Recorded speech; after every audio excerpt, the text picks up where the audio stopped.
Hello, ladies and gentlemen. A very big welcome to you, and I hope you're having a fantastic day today. I finally got everything set up, and we are back to normal-ish. We're back with some new Arcane.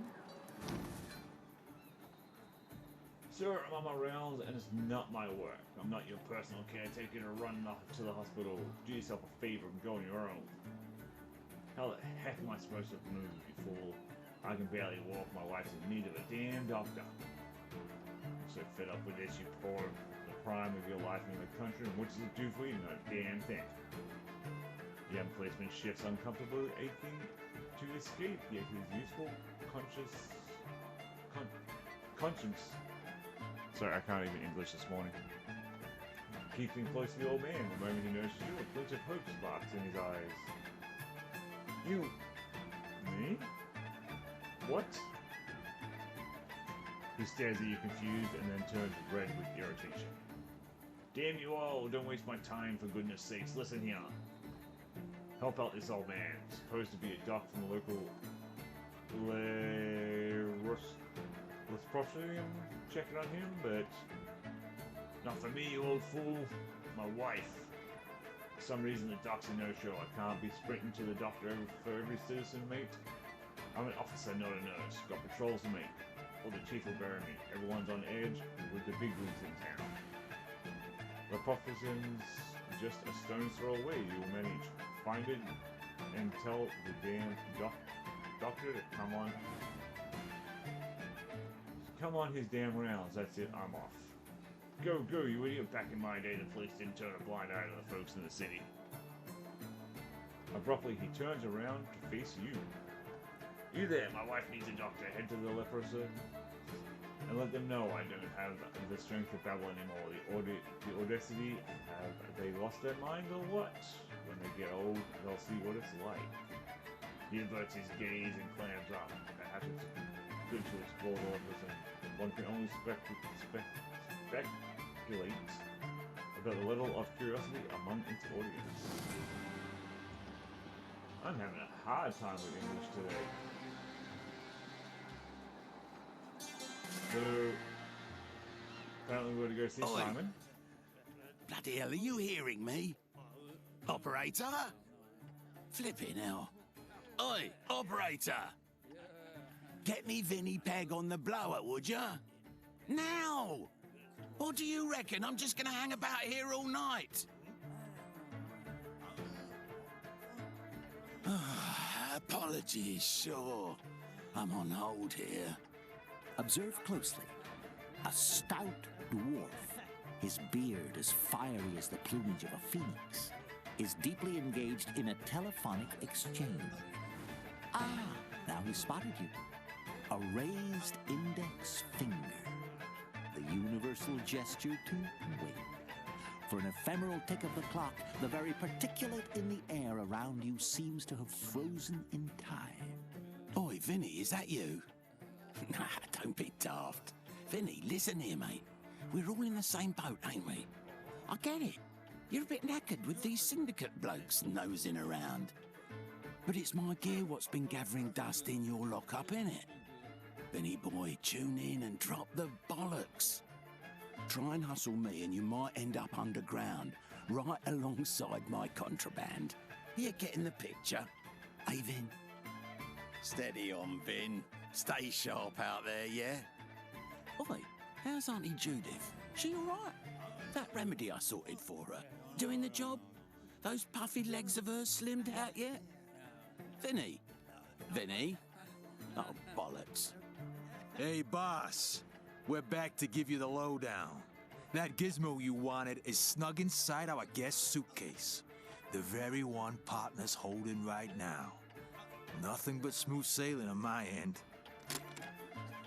Oi, there you are. How's the land of freedom treating you, mate? Look at you. I never expected Hilda's ward to grow up so fast. How was the trip? Got a warm welcome, I hope. Okay, so he seems like a friendly little fella.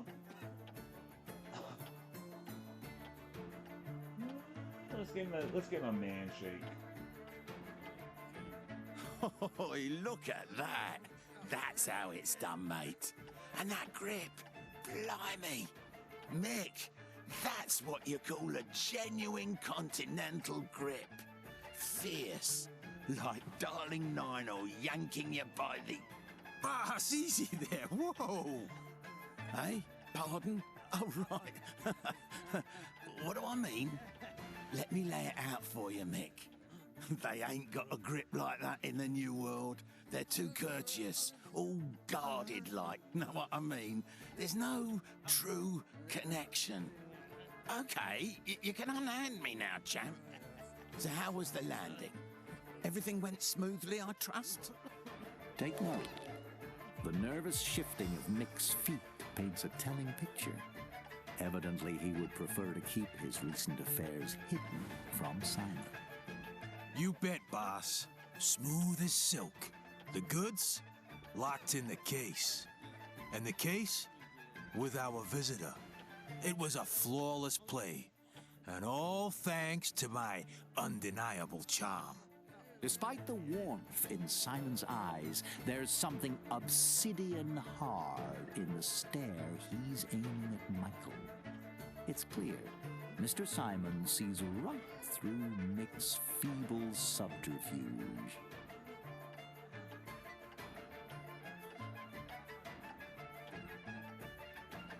Okay. So there are a few minor complications, nothing significant. Complete disaster. The ship arrived 4 days behind schedule. There was no one there to meet me. I got dragged into some awful... When exactly? Oh, do you think we can roll a 37? Let's see.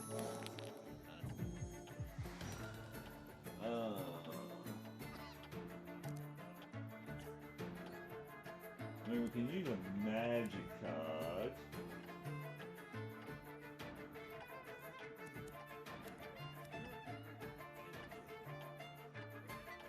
Let's use a magic card. There's an unmistakable glint of gratitude in Mick's eyes as they meet yours. Listen up, pal. Let me give you the score. Life ain't no bleeding storybook where everything's all nice and neat and orderly. Blokes falter, trip up, hit the deck, and sometimes they don't bounce back. But there's one sturdy lad you can always count on. That's our Michael.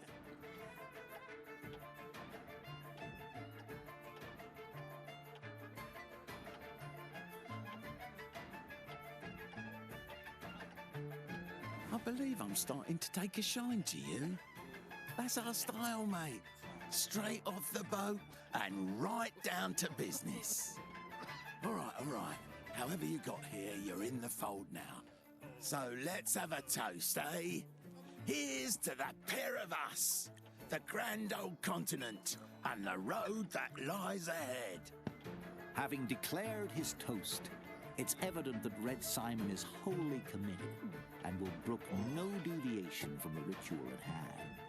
With a practiced flourish, Simon fills 3 glasses to the brim. He downs one, refills it, and repeats the ritual. Only after his 3rd pour does he turn to present the remaining drinks. Here's to the fresh face.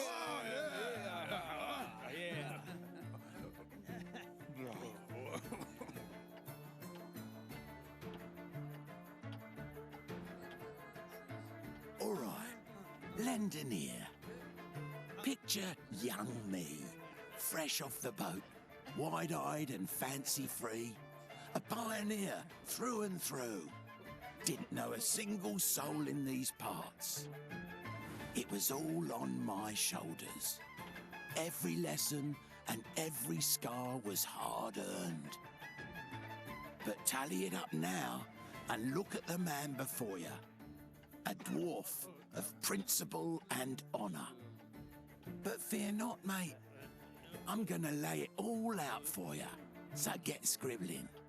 The do's, the don'ts, the beasties that lurk in the shadows, and even what colour trousers best suits the game here. Simon tops off his drink, draining the last of the spirits. There's a moment of silent longing for the empty bottle before he swiftly discards it, and he's back in the narrative rhythm, puffs of cigar smoke punctuating his words. You got any clue at all what the New World's game is, mate? This bloody continent. It's a massive metaphorical melting pot. And it stews up every sod that lands here. Every last one. Stick around and you're stamped with the Citizen of the New World label, see? Wizards, tech heads, sketchy figures, ladies of the night, and yes, even those pesky goblins.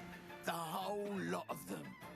They're all jostling and using one another, all chasing that grand dream.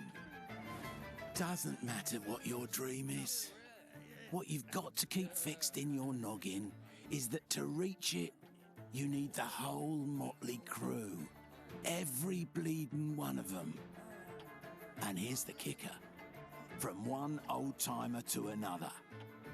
Every single one of them needs a bit of you in the mix. Oi, I'm talking too much. Let's get down to business. You brought the artifact, yeah?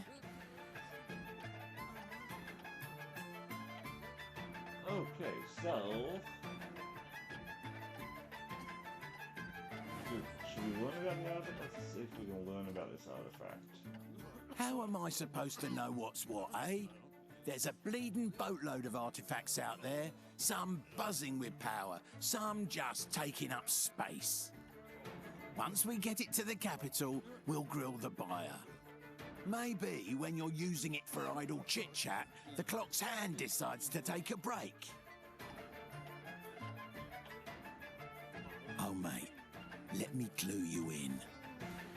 This is just the opening act of your grand adventure. At first blush, it might seem like no one else is after this here relic. No ancient evil, no magical puppeteer. It might seem like nobody gives a toss. But mark my words, the minute word gets out that you're packing this gem, they'll be crawling out of every crack and crevice to lay their dirty mitts on it. So stash it away. Do whatever it takes to keep that mystical wonder hidden from prying eyes. Well, I guess we're handing over the suitcase. Simon is extremely gentle with the suitcase, as though it contained armed explosives.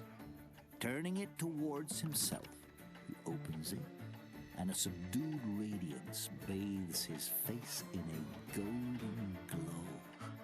You think Fortune's smiling on us, boss? What's that? Boss? Yeah, Fortune is smiling on us today. Incredible, ain't it? Never did get much of all that wizardry stuff. But they do have a knack for dressing smart, don't they? Mages have got that flair, no doubt. Simon swiftly snaps the suitcase shut and stows it out of sight. Now for the less than jolly part of our tale. There's a group round these parts, goes by the name Arcane Tribunal. A bunch of magical purists causing a ruckus for the Syndicate.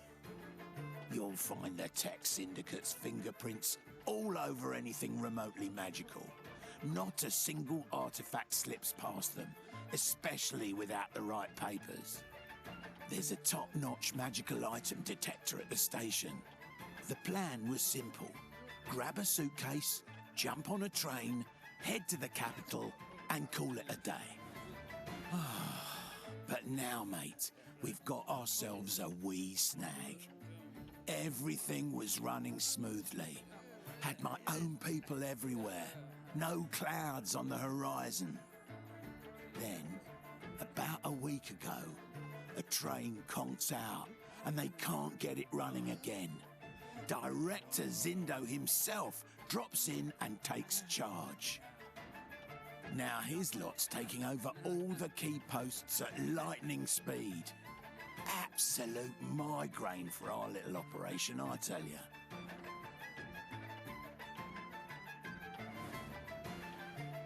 So, those bloomin' syndicate brass planted their own bloke, Alazar Cogsmith, right in the supervisor's seat. And what's his first move? He sacks my bloke, of course. My Tobias is a fine fellow, and never one to pass up a drink. Could hold his own on just about any subject. And when it comes to running the magic detector at customs, he always knew how to keep his mouth shut and where not to poke around. You follow? Now we've got this fresh face, Harold Fugar, with his own agenda.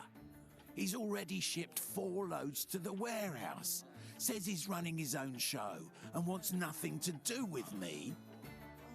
If he gets the slightest inkling that something's off in the cargo, our little adventure's over.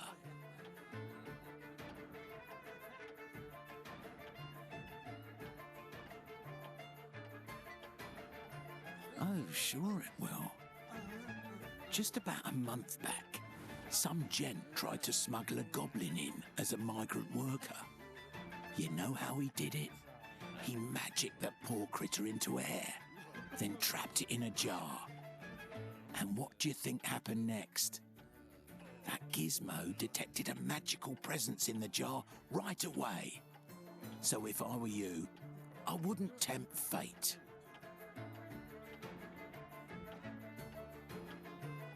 You're fresh blood round these parts. No reputation to speak of and no debts. You're a clean slate. Catch my drift? What I need is to get my Newman back into the railway business. What I need is to get my Newman back into the railroad business. I need someone I can rely on to conveniently overlook your magical baggage.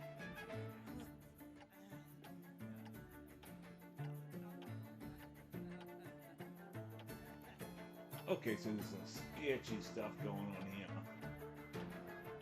But how are we going to get him back on the... My fellow countrymen, here in the New World, we have something called division of labour.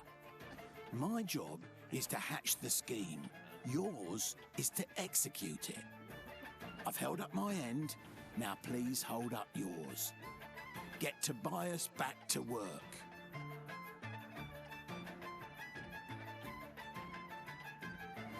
All right, step 1. Get rid of Newman's stand-in, Harold Fugar, and have a chat with Tobias. He should be ready to get back to work. Here are their addresses. Nick will tag along and cover your rear. Off you go.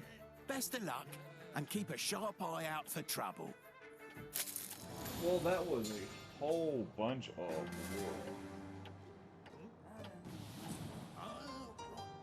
A whole bunch of lore.